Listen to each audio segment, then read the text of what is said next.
Oke, saudara sekalian, kita sekarang, saya ajak kita bersama-sama sekarang membuka firman Tuhan dari Lukas pasal yang kedua. Alright, brothers and sisters, I invite us to open to Luke chapter 2.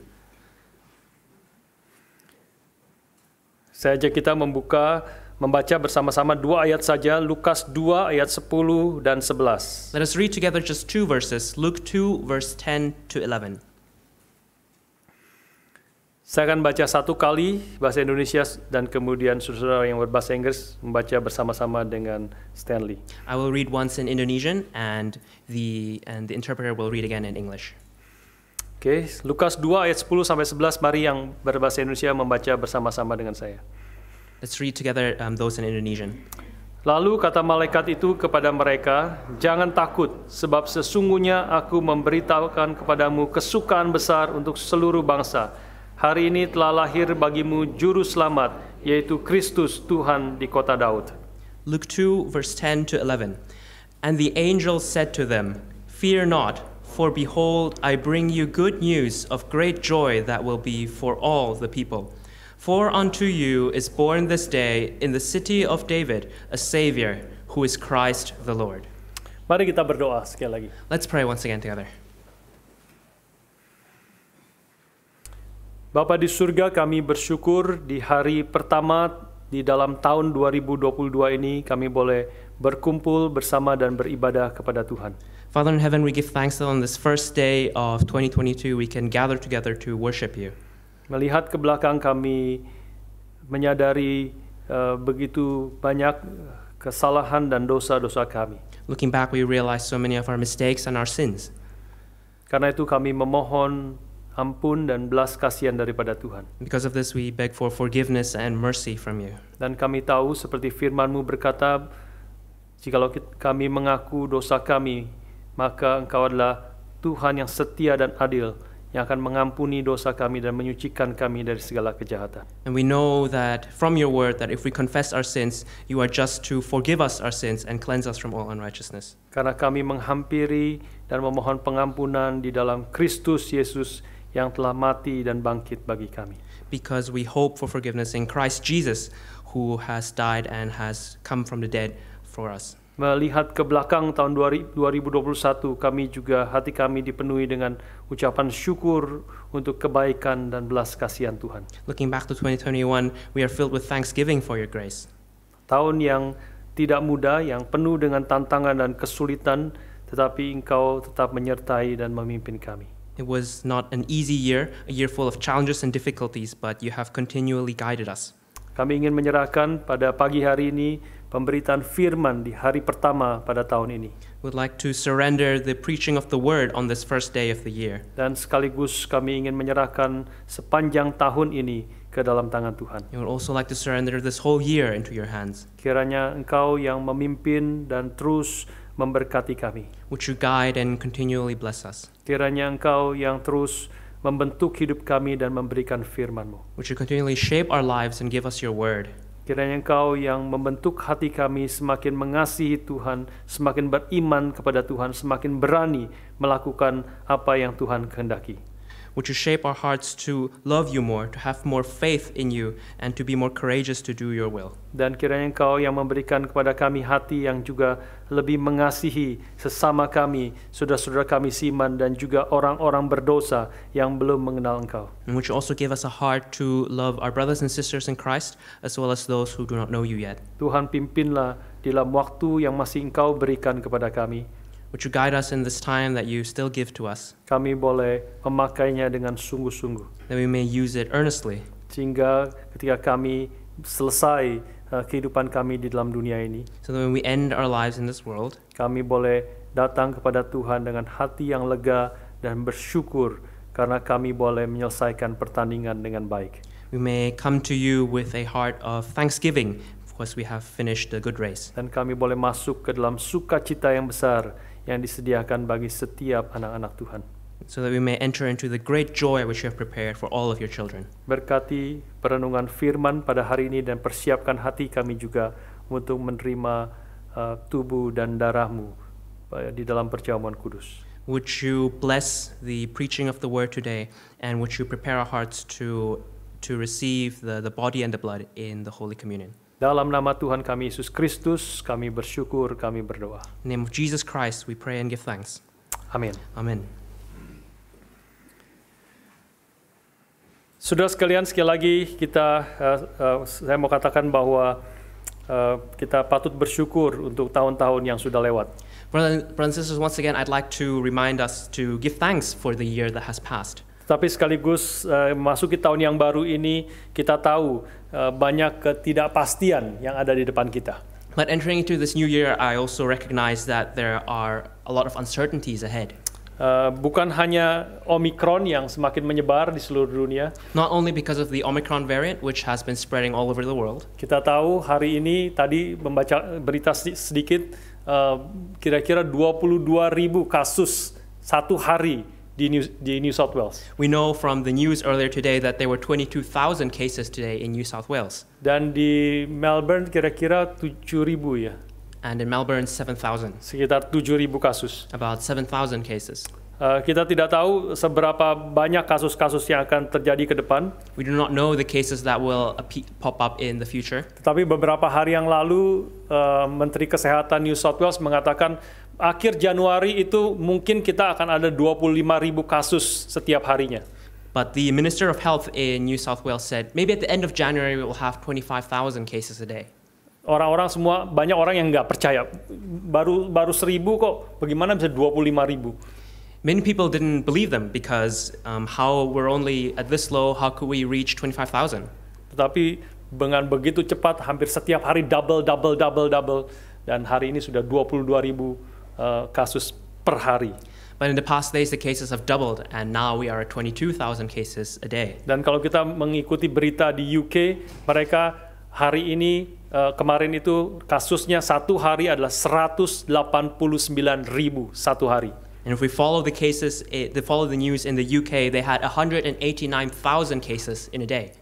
Tidak tahu kita sampai berapa kasusnya per harinya. We do not know how high our case numbers will get. Tentu banyak hal yang mengatakan ini justru mungkin Omicron ini sebenarnya mungkin adalah blessing in disguise. There's a lot of people who say maybe this Omicron variant is a blessing in disguise. Karena sebenarnya simptomnya sangat ringan dan juga ketika sudah kena Omicron mungkin tidak lagi kena Delta karena Delta itu yang lebih mematikan sebenarnya. Because the symptoms of Omicron seem to be lighter, and after getting infected with the Omicron variant, we may not be susceptible to the Delta variant. Tetapi memang intinya adalah banyak hal yang kita tidak tahu ke depan. But the point is that there are many things we do not understand. Juga dengan segala dampaknya yang akan terjadi, juga tentang rencana-rencana kita, mahasiswa yang studi, dan kedepannya begitu banyak hal yang tidak pasti.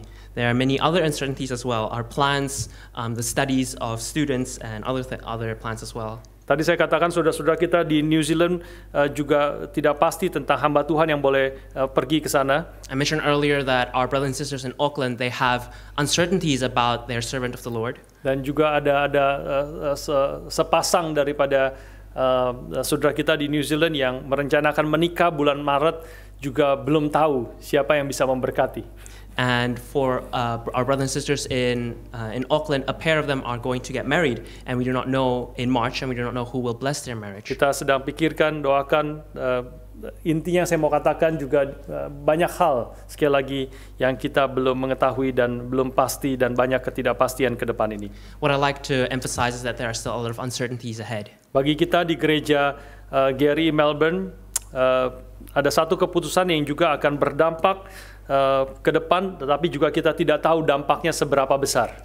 More specifically, for us as a church, there's a decision that we have taken that we do not know how it will affect us. Salah satu keputusan yang akan kita ambil, yang telah kita ambil tetapi belum dilaksanakan adalah memisahkan dengan lebih tegas antara jemaat berbahasa Indonesia dengan jemaat yang berbahasa Inggris. One decision that we have taken but not fully put into effect is a more strict separation of the Indonesian and English services. Bagi saudara-saudara yang mengerti dua bahasa Indonesia, bahasa Inggris, kita mengerti, saudara tidak terlalu merasa akan kebutuhan ini. For those of you who are bilingual in Indonesian and English, you may not realize this. Tetapi bagi saudara-saudara kita yang hanya mengerti bahasa Inggris, mereka sangat struggle sebenarnya selama ini. But for our brothers and sisters who only speak English, they've been struggling for this past time. Jadi kita sudah cukup lama membicarakan, dan di dalam rapat kemarin kita memutuskan bulan Maret yang akan datang akan terjadi pemisahan yang lebih tegas antara Jemaat Indonesia dengan Jemaat Bahasa Inggris. And so we discussed this at length, and we've decided that in March we will implement a more strict separation of the Indonesian and English services. Kebaktian pagi akan menjadi kebaktian yang fully Bahasa Indonesia. The morning service will be fully Indonesian. Dan saudara yang berbahasa Inggris akan mendengarkan terjemahan dengan earphone. And those of you who speak English will hear a translation through the earphones. Tetapi kebaktian siang itu akan menjadi kebaktian yang fully bahasa Inggris. But the afternoon service will be a fully English service. Artinya tidak ada lagi khotbah secara bilingual. In other words, we will no longer have bilingual sermons. Artinya saudara yang di dalam kebaktian siang akan setiap minggu mendengarkan Vikaris Lim Yijin berkhotbah. In other words, every afternoon, those of you in the English service will hear Vicar Lim Yijin preach. Sedangkan saudara yang di dalam kebaktian manusia akan setiap minggu mendengarkan saya berkhotbah. While those of you in the morning service will hear me preach. Dan ini dan dampaknya untuk persekutuan pemuda dan sebagainya itu juga menjadi dampak yang cukup besar. And I'm sure this will affect the youth fellowship, for example, quite heavily as well. Jadi saudara, itu hal-hal yang kita pikirkan dan yang masih dipersiapkan untuk pemisahan itu dengan lebih tegas, supaya sebenarnya demi untuk pelayanan baik yang bahasa Indonesia dan khususnya saudara-saudara kita yang berbahasa Inggris itu lebih bisa berkembang. This is something for us to think about, how we will implement this and how this will allow us to further develop both the Indonesian and English services. Saudara sekalian, dari segala hal ketidakpastian baik secara besar di sinode, di kita, Auckland, juga di dalam hidup kita masing-masing, itulah saya ingin memberitakan berita awal tahun ini dari Lukas pasal yang kedua. In the midst of all the uncertainty in our synod, our church, our brothers and sisters in Auckland, even in our own lives, I'd like to preach on this message in Luke 2. Beritanya adalah mungkin seperti berita Natal, tetapi berita yang juga sangat relevan bagi kita di dalam awal tahun ini. This may sound like a Christmas message, but I believe it is very relevant for us in the beginning of this new year. Di situ malaikat berkata di dalam ayat yang ke-10 kepada gembala-gembala, "Jangan takut, sebab sesungguhnya aku memberitakan kepadamu kesukaan besar untuk seluruh bangsa." In verse 10, the angel says, "Fear not, for behold, I bring you good news of great joy that will be for all the people." Alasan pertama di sini malaikat berkata jangan takut adalah sebab sesungguhnya aku memberitakan kepadamu kesukaan besar untuk seluruh bangsa. The command here is fear not, and the reason is I bring you good news of great joy that will be for all the people. Tapi ayat yang ke-11 di dalam bahasa Indonesia tidak terlalu jelas, tetapi ini juga adalah alasan yang kedua yang dikatakan mengapa para gembala dan juga bagi kita sekalian umat Tuhan tidak usah takut. The Indonesian is not as clear here, but in verse 11 we have another reason, both for the shepherds and for us, why we should not fear. Ayat 11 harusnya dimulai dengan kata karena atau sebab. Karena hari ini telah lahir bagimu juru selamat, yaitu Kristus Tuhan di kota Daud. Verse 11 should start with the word for. For unto you is born this day in the city of David a Savior, who is Christ the Lord. Saudara sekalian, berita awal tahun ini adalah jangan takut. The first message this year is fear not. Kenapa jangan takut?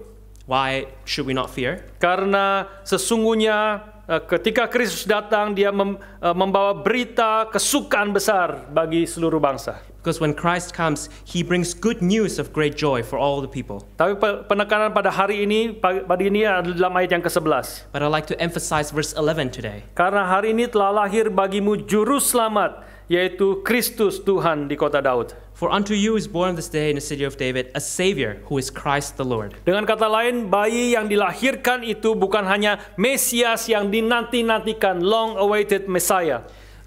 In other words, this Christ is not only the long-awaited Messiah, tetapi dia juga adalah Tuhan. Ini menjadi kekuatan dan penghiburan bagi kita pada pagi hari ini. but He is also God, and this will be a source of power and comfort for us this morning. Karena itu saya ajak kita memikirkan bagaimana ketuhanan Kristus itu memungkinkan kita dengan berani dan tidak takut menghadapi tahun 2022 dan mungkin bahkan tahun-tahun yang akan datang. And so this morning I'd like to invite us to meditate on several ways in which the divinity of Christ will allow us to be fearless in this year of 2022 and in the coming years. Kita akan merenungkan 5 poin bagaimana ketuhanan Kristus memungkinkan kita tidak takut menghadapi masa depan. We will meditate on 5 points in how the divinity of Christ allows us to be fearless in the future. Dan secara khusus kita akan melihat banyak ayat di dalam Injil Lukas yang menekankan akan berita ini. And more specifically, we will look at many verses in Luke which preach this message.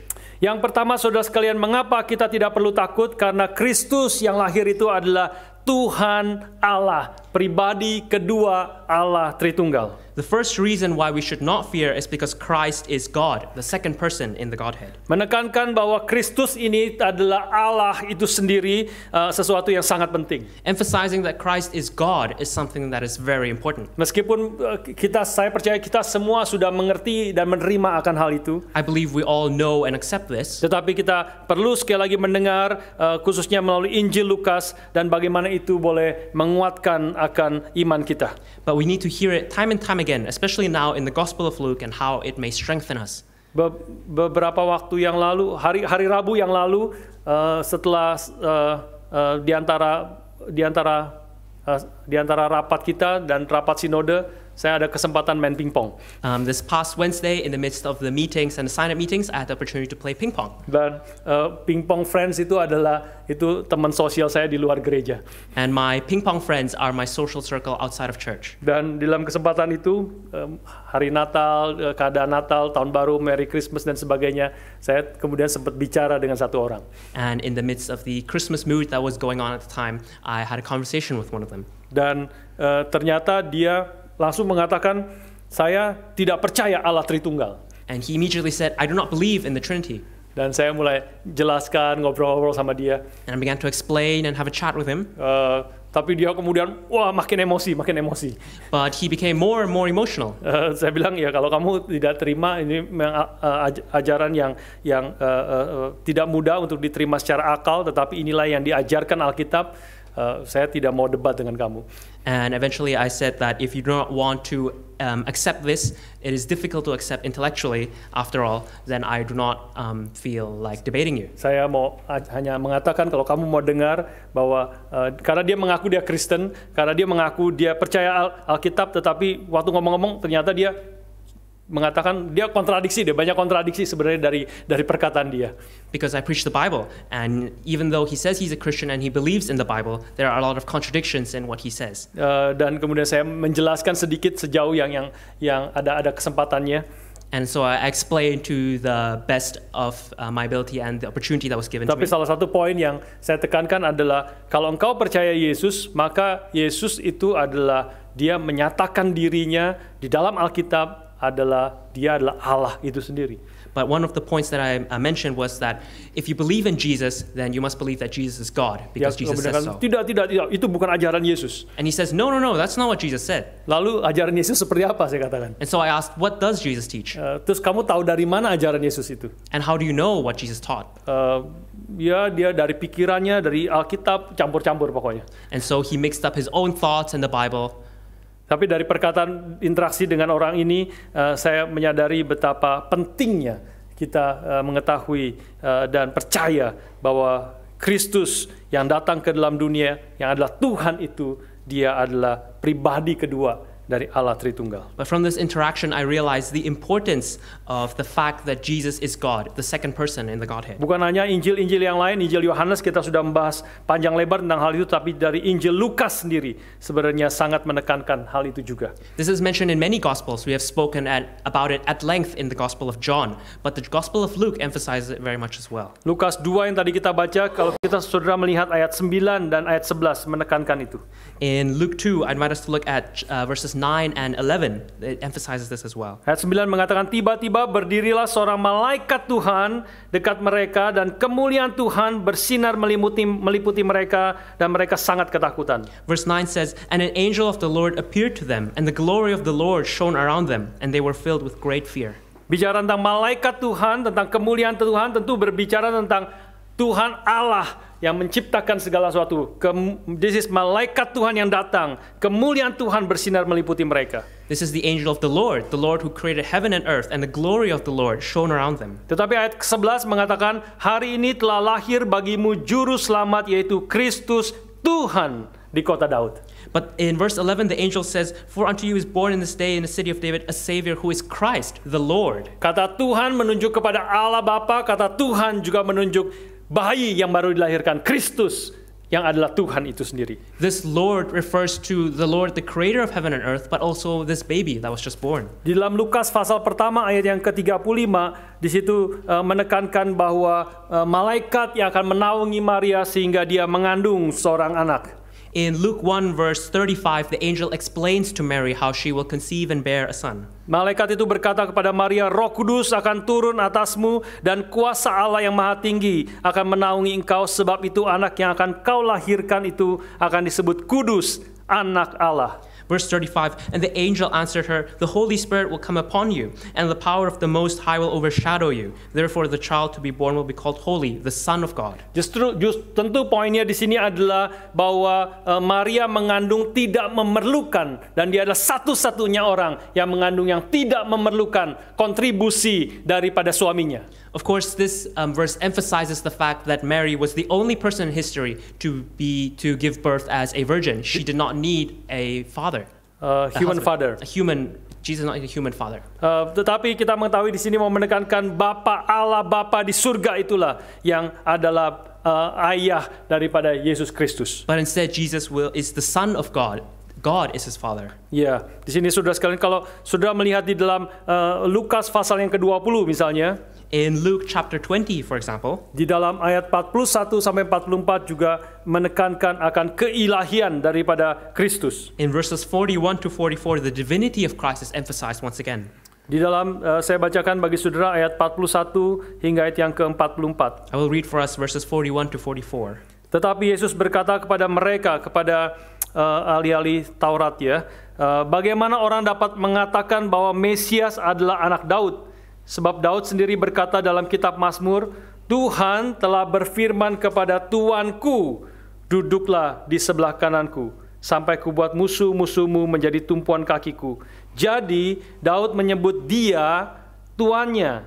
Bagaimana mungkin ia anaknya pula? Verses 41 to 44, but he said to them, the scribes and the experts of the law, how can they say that the Christ is David's son? For David himself says in the book of Psalms, the Lord said to my Lord, sit at my right hand until I make your enemies your footstool. David thus calls him Lord, so how is he his son? Ini tentu berbicara tentang Mesias, nubuat tentang Mesias yang akan disebut sebagai anak Daud.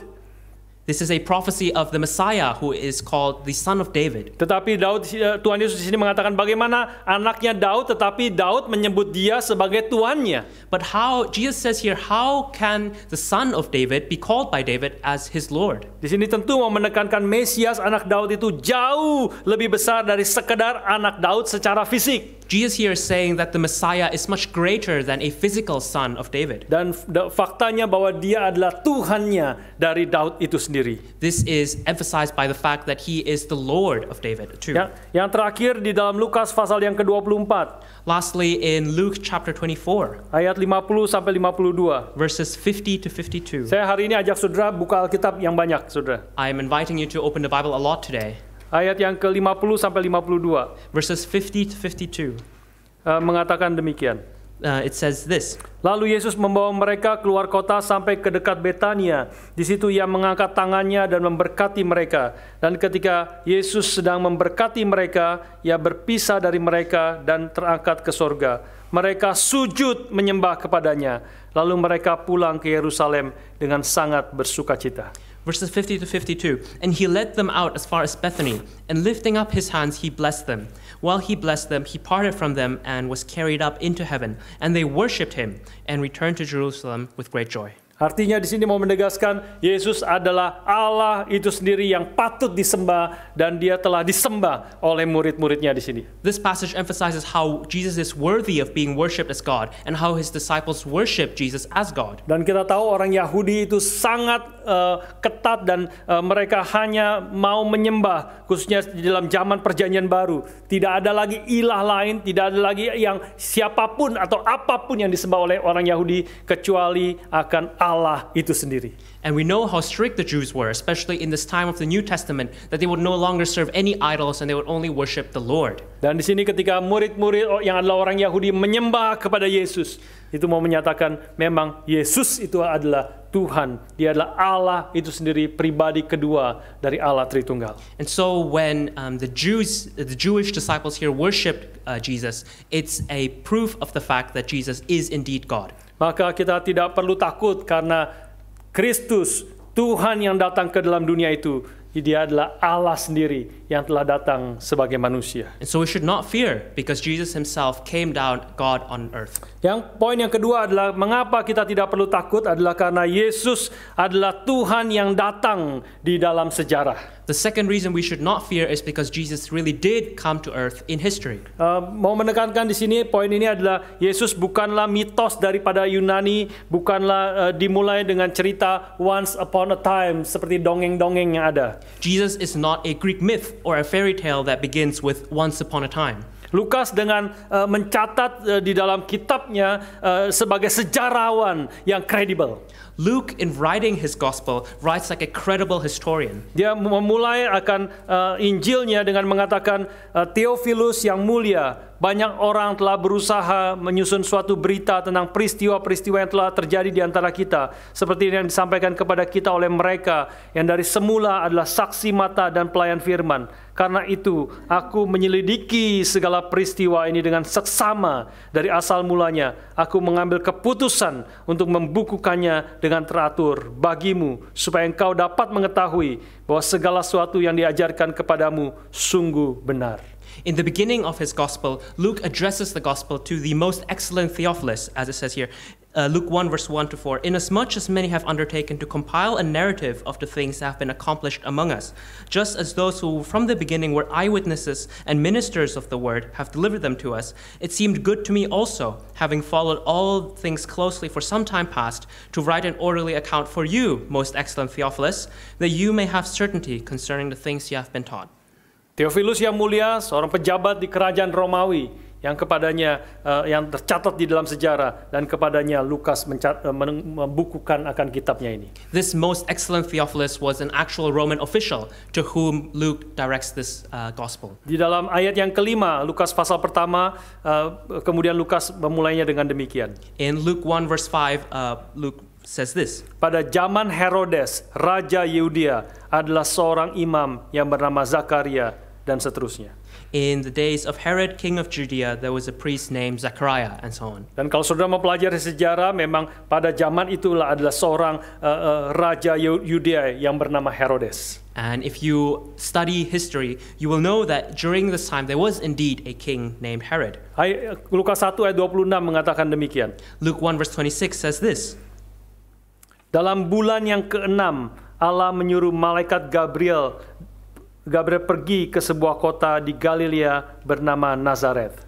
In the 6th month, the angel Gabriel was sent from God to a city of Galilee named Nazareth. Artinya peristiwa ini terjadi di kota Nazareth, di mana Maria tinggal, dan kota Nazareth adalah kota yang real yang ada pada zaman itu. And so this references the events that were to follow happened in the city of Nazareth. And the city of Nazareth was a real place at the time. Dan kemudian di dalam pasal yang kedua, ayat yang pertama sampai kedua dikatakan demikian. And in Luke 2 verses 1 to 2 it says this. Pada waktu itu Kaisar Agustus mengeluarkan suatu perintah menyuruh mendaftarkan semua orang di seluruh dunia. Inilah pendaftaran yang pertama kali diadakan sewaktu Quirinius menjadi wali negeri di Syria. In those days, a decree went out from Caesar Augustus that all the world should be registered. That was the first registration when Quirinius was governor of Syria. Maria bersama Yusuf pergi ke Bethlehem pada waktu Kaisar Agustus dan juga Quirinius yang menjadi wali negeri di Syria itu mengadakan sensus. Joseph and Mary went to Bethlehem when Caesar Augustus and the governor of Syria, Quirinius, held a census. Dan kalau sudah membaca kitab Lukas, banyak lagi referensi akan peristiwa-peristiwa terjadi di dalam sejarah akan umat manusia. And if you read the Gospel of Luke, you will realize that it references many events that did happen in the history of Pertanyaannya adalah mengapa referensi sejarah yang sekuler ini ditulis secara jelas oleh Lukas? The question is, why did Luke write down all of these events in secular history? Lukas sekali lagi mau menekankan Yesus yang adalah Tuhan yang telah datang itu, dia datang di dalam sejarah yang real. Luke wants to emphasize that Jesus did come in real history. Yesus akan sama nyatanya seperti kalau dia lahir di dalam tahun ketiga pemerintahan Scott Morrison. It's like Luke wants to emphasize that Jesus as real as if he were to come in the third year of the reign of Scott Morrison. Sama realnya kalau dikatakan Yesus lahir di dalam tahun kedua pemerintahan Ardern di New Zealand. Just as real as if Luke were to say that Jesus was born in the second year of the reign of Ardern in New Zealand. Atau di dalam pemerintahan ke-10 dari Presiden Jokowi di Indonesia. Or in the 10th year of the reign of President Jokowi in Indonesia. Saudara sekalian, ketakutan kita, ketidakpastian di depan memang adalah sesuatu yang nyata. Brothers and sisters, our uncertainties of the future are real. Tetapi Lukas mau mengatakan jangan takut karena Kristus juga yang datang ke dalam dunia yang adalah Tuhan, yang adalah juru selamat itu adalah Tuhan yang sudah juga nyata datang ke dalam dunia. But Luke tells us to fear not because Jesus, our Savior, He also came to a real history. Bahkan kenyataan ini, fakta ini adalah fakta yang lebih besar daripada segala ketakutan yang real juga yang kita hadapi. And this fact is much bigger than all of our real fears. Dan ini masuk ke dalam poin yang ketiga yang mengatakan karena Yesus adalah Tuhan yang berdaulat atas segala sesuatu. And this leads us to our third point, that we should not fear because Jesus is God who is sovereign over all things. Kembali kita melihat di dalam Injil Lukas. Let's look again in the Gospel of Luke. Lukas pasal 8 ayat 24-25 mengatakan. Luke 8 verse 24-25 says, Maka datanglah murid-muridnya membangunkan Yesus, katanya, Guru, Guru, kita binasa. Ia pun bangun lalu menghardik angin dan air yang mengamuk itu. Dan angin dan air itu pun reda dan damai menjadi teduh. Lalu katanya kepada mereka, Di manakah kepercayaanmu? Maka takutlah mereka dan heran. Lalu berkata seorang kepada yang lain, Siapa gerangan orang ini? Sehingga ia memberi perintah kepada angin dan air. Dan mereka taat kepadanya. And they went and woke him, saying, Master, Master, we are perishing. And he awoke and rebuked the wind and the raging waves, and they ceased, and there was a calm. He said to them, Where is your faith? And they were afraid, and they marveled, saying to one another, Who then is this, that he commands even winds and water, and they obey him? Kristus yang datang ke dalam dunia adalah Tuhan dan Allah yang juga dia adalah Tuhan dan Allah yang berkuasa atas segala sesuatu. Christ who came to earth is God, and He is a God who is sovereign over all things. Ketika murid-murid bertanya, siapakah gerangan orang ini sehingga ia memberi perintah kepada angin dan air sehingga mereka taat kepadanya? The disciples asked, Who then is this that He commands even winds and water, and they obey Him? Maka jawabannya adalah karena dia adalah Allah yang menciptakan angin dan air dan badai yang ada di dalam dunia ini. The answer to this question is that Jesus is God who created the winds and the storm and the water. Kalau kita mengenal dia adalah Tuhan yang berkuasa atas segala sesuatu, maka kita boleh dengan teguh, dengan teduh, dengan iman, dengan berani menghadapi tahun-tahun yang akan datang di dalam hidup kita. If we know Him, we know that He is a God who is sovereign over all things, so that we can with calm and with faith and courage enter into this new year. Pasal 4 ayat 41 menegaskan lagi kedaulatan Kristus di dalam bahkan atas setan-setan yang ada di dalam dunia ini. Luke 4 verse 41 emphasizes the power of God over demons. Lukas 4:41 mengatakan, dari banyak orang keluar juga setan-setan sambil berteriak, Engkau adalah anak Allah. Lalu Yesus dengan keras melarang mereka dan tidak memperbolehkan mereka berbicara karena mereka tahu bahwa Ia adalah Mesias. Luke 4 verse 41, and demons also came out of many, crying, You are the Son of God. But He rebuked them and would not allow them to speak, because they knew that He was the Christ. Dan di sini setan-setan pun takut dan tunduk kepada Kristus. Even demons feared and submitted to Christ. Dan mengapa Yesus melarang setan-setan berbicara meskipun mereka mengetahui bahwa dengan benar bahwa Yesus adalah Mesias? And why did Christ not allow these demons to speak even though they knew indeed that Christ was the Son of God? Karena perintah itu dikhususkan bagi saudara dan saya, anak-anak yang telah ditebus oleh anak-anak Allah yang telah ditebus oleh Kristus, supaya kita pergi memberitakan bahwa Dia adalah Mesias Sang Juru Selamat itu. Because that command is given to us that we should go out and tell others that Christ is the Son of God. Ayat yang ke-40, konteksnya kita melihat juga bahwa Kristus juga berdaulat atas sakit penyakit yang dialami oleh segala macam orang. In Luke 4 verse 40, we see that Christ is sovereign over the various diseases that people are afflicted by. Ketika matahari terbenam, semua orang membawa kepadanya orang-orang sakitnya yang menderita bermacam-macam penyakit. Ia pun meletakkan tangannya atas mereka masing-masing dan menyembuhkan mereka. Verse 40, now when the sun was setting, all those who had any who were sick with various diseases brought them to him, and he laid his hands on every one of them and healed them. Bermacam-macam penyakit pun tidak di luar dari kedaulatan dan kuasanya. Even various diseases are not outside of his sovereignty and power. Tentu bukan berarti dia selalu menyembuhkan akan penyakit kita. This doesn't mean he will always heal our sicknesses. Tetapi kita tahu bahwa dia adalah Tuhan yang mampu dan berdaulat atas segala penyakit, dan bahkan Dia berdaulat atas kematian kita. But we know that he is a God who has power and sovereignty over our diseases and our death. Dan ayat pasal yang ke-7 ayat 14-15 menegaskan ini. This is emphasized by Luke 7 verse 14 and 15. Di situ dikatakan, sambil menghampiri usungannya itu, Yesus menyentuhnya, dan sedang para pengusung mayat itu berhenti, ia berkata, "Hai anak muda, aku berkata kepadamu, bangkitlah." Maka bangunlah orang itu dan duduk dan mulai berkata-kata, dan Yesus menyerahkannya kepada ibunya. Verse 14 and 15, then he came up and touched the bier, and the bearer stood still. And he said, young man, I say to you, arise. And the dead man sat up and began to speak, and Jesus gave him to his mother. Meskipun kita yang sudah mati sekarang ini, kemungkinan besar Tuhan tidak bangkitkan secara fisik lagi.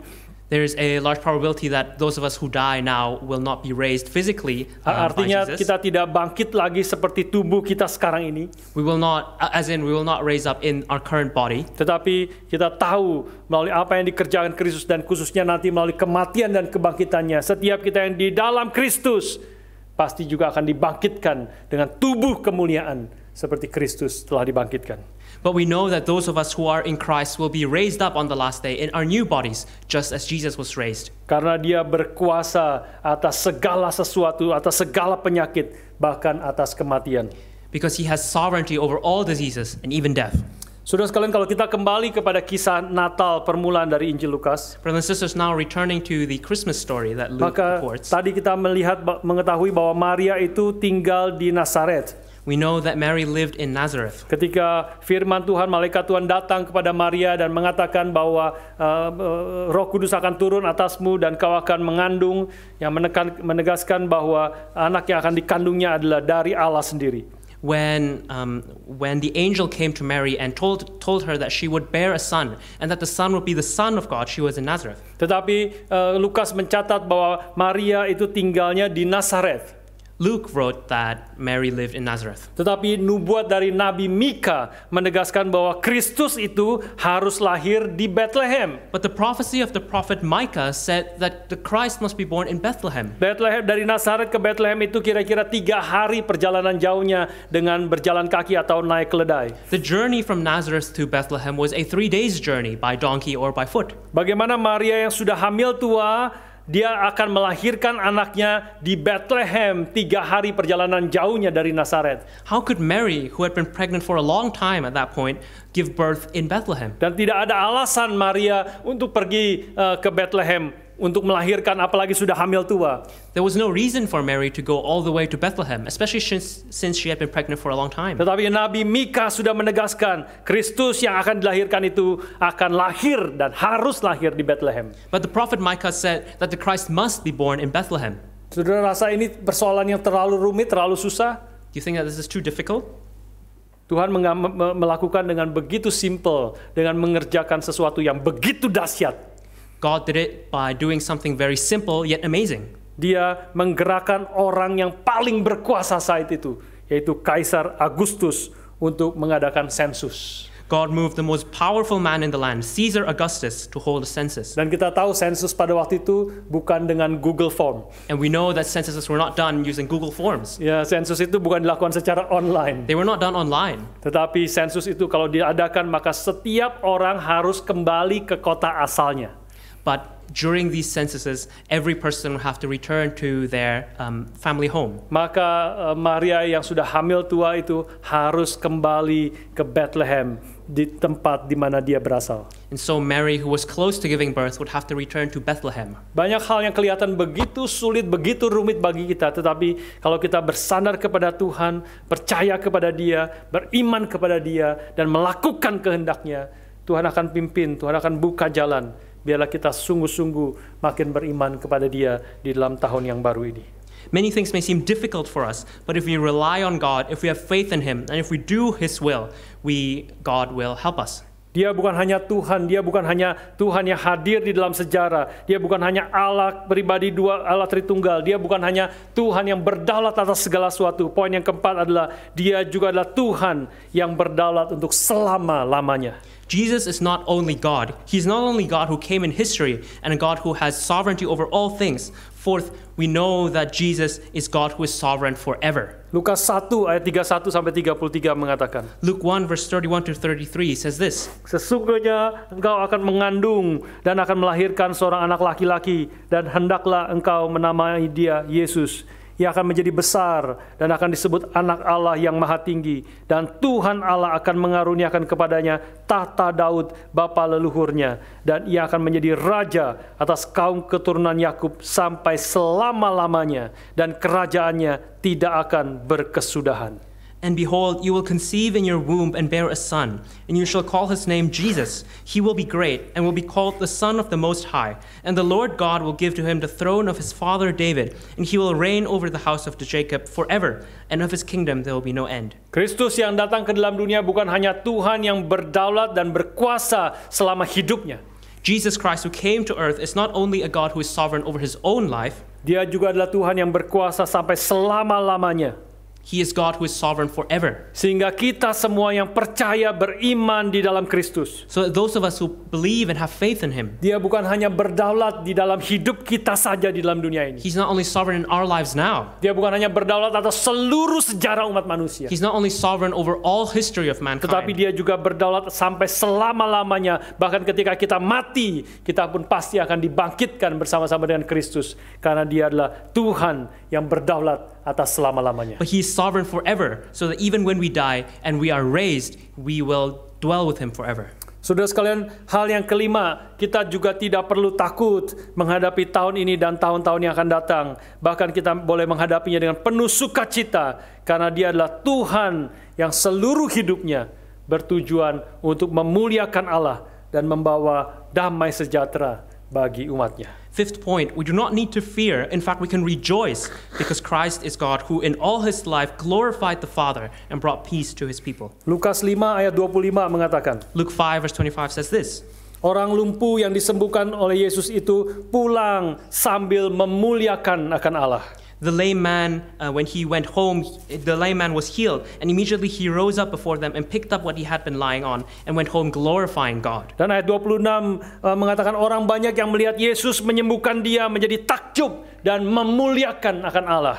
And verse 26 says, and amazement seized them all who saw the lame man being healed, and they glorified God and were filled with awe. Lukas 7 ayat 16 mengatakan ketika Yesus membangkitkan anak muda di Nain, maka semua orang ketakutan dan memuliakan akan Allah. Luke 7 verse 16 says, fear seized them all who saw Jesus raise the young man in Nain, and they glorified God, saying, a great prophet has arisen among us. Ketakutan ini adalah ketakutan menunjuk kepada fear of the Lord, ketakutan menyadari ini dia adalah Tuhan yang bukan orang biasa, Dia adalah Tuhan yang berkuasa atas kematian dan Tuhan yang berdaulat atas segala sesuatu. Maka mereka takut, takjub dan memuliakan akan Allah. This fear in verse 16 refers to the fear of the Lord, an amazement, a proper amazement of the power of the Lord even over death. Dalam pasal 13 ayat yang ke-13, ketika wanita yang bungkuk itu disembuhkan oleh Kristus, maka Lukas mencatat dia memuliakan akan Allah. In Luke 13, verse 13, where Jesus heals the woman who was bent over and could not straighten herself, and he lays hands on her, and immediately she was made straight, and she glorified God. Kristus adalah Tuhan yang seluruh hidupnya berfokus dengan satu tujuan saja hidupnya, yang menjadi puncak tujuan hidupnya, yaitu memuliakan akan Bapa yang di surga. Christ in his whole life strived for only one thing, which was to glorify the Father. Karena itu dia tidak mungkin gagal, karena itulah tujuan daripada Allah di dalam semua hal yang dia kerjakannya. Segala sesuatu adalah dari Allah, oleh Allah, bagi dialah kemuliaan untuk selama-lamanya. And Jesus succeeded in this because this was the plan from God. This was all from God and for God, and all praise be to God. Dan kita tahu bahwa puncak daripada kemuliaan yang dinyatakan Kristus di dalam dunia ini adalah ketika dia mati di atas kayu salib. And we know that the peak of the glory that Christ showed was the cross. Bapa, muliakanlah akan anakmu, dan aku akan memuliakan kau. Itu menunjuk kepada dan Kristus dinyatakan dalam kitab Yohanes, dia akan dipermuliakan ketika dia diangkat tinggi-tinggi seperti ular tembaga, diangkat tinggi-tinggi untuk menyatakan keselamatan bagi umat manusia. In the Gospel of John, Jesus says, Father, now glorify the Son, because the Son will be lifted up, just like the snake was lifted up in the desert, a healing for his people. Dan dalam Injil Yohanes, Tuhan Yesus mengatakan, aku datang untuk memuliakan kau ya Bapa, dengan jalan menyelesaikan pekerjaan yang kau berikan kepadaku untuk aku lakukan. In the Gospel of John, Jesus says, I come to glorify you, Father, by doing the work that you have set forth. Dan kita tahu apa yang dikerjakan Kristus di saat puncaknya adalah dia mati menebus dosa kita di atas kayu salib, menggenapi akan rencana Bapanya, dan dengan demikian memuliakan akan Bapa di surga. And we know that by dying on the cross, Jesus completed the plan of the Father, and he thus glorified the Father. Sampai akhir hidup Kristus, dia bertujuan satu, memuliakan akan Bapa di surga. To the end of his life, Christ strived only to glorify his Father in heaven. Tetapi kita tahu kemuliaan bagi Allah Bapa di surga adalah satu hal, tetapi juga bagi kita, bagi umatnya yang percaya kepadanya, adalah damai sejahtera, kesukaan yang besar juga disediakan bagi umatnya. But we know that when Christ glorifies the Father in heaven, it brings peace to us as his people. Itulah yang berita daripada Lukas pasal kedua kembali. This is the message of Luke chapter 2 again. Dan ketika malaikat itu datang dari sorga memuji Allah ketika berita tentang kelahiran Yesus Kristus diberitakan. When the angel came down to preach the birth of Christ to the shepherds, maka malaikat berkata, kemuliaan bagi Allah di tempat yang maha tinggi, dan damai sejahtera di bumi di antara manusia yang berkenan kepadanya. The angel said, Glory to God in the highest, and on earth peace among those with whom he is pleased. Saudara sekalian, karena itu di hari pertama tahun 2022 ini, and so today on the first day of the year of 2022, saya mendorong sekali lagi kita semua boleh hidup dengan sungguh-sungguh memuliakan akan Allah kita. I will encourage us to once again earnestly live to glorify God. Yang menyatakan dirinya, kemuliaannya di dalam diri anaknya yang tunggal, Yesus Kristus. Who has revealed himself in the glory of his Son, Jesus Christ. Yang telah datang ke dalam dunia, yang adalah Tuhan yang berdaulat atas segala sesuatu, yang adalah Allah pribadi kedua, Allah Tritunggal itu sendiri.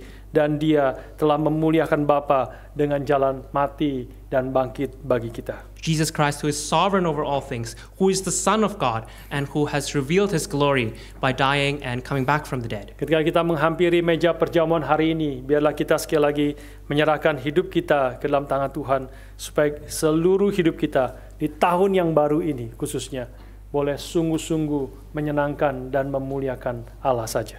As we approach the table of the communion today, let us surrender our entire lives to Jesus once again, so that we may glorify him in all that we do. Dan kita tahu ketika kita melakukan itu, maka damai sejahtera yang melampaui segala akal, di tengah segala ketidakpastian, ketidakjelasan di dalam tahun ini, akan menguasai hati dan pikiran kita di dalam Tuhan kita Yesus Kristus. And we know that when we do this, the peace that overcomes all of the uncertainty will fill our hearts and minds. Marilah kita memasuki tahun yang baru dengan iman dengan hati yang bersandar kepada Tuhan, dan dengan percaya Dia yang adalah Tuhan yang telah datang ke dalam dunia akan terus memimpin kita, bukan hanya di dalam hidup ini saja, bahkan sampai selama-lamanya. In this year of 2022, let us enter into it with faith, a heart that relies on God and that knows that God will lead us.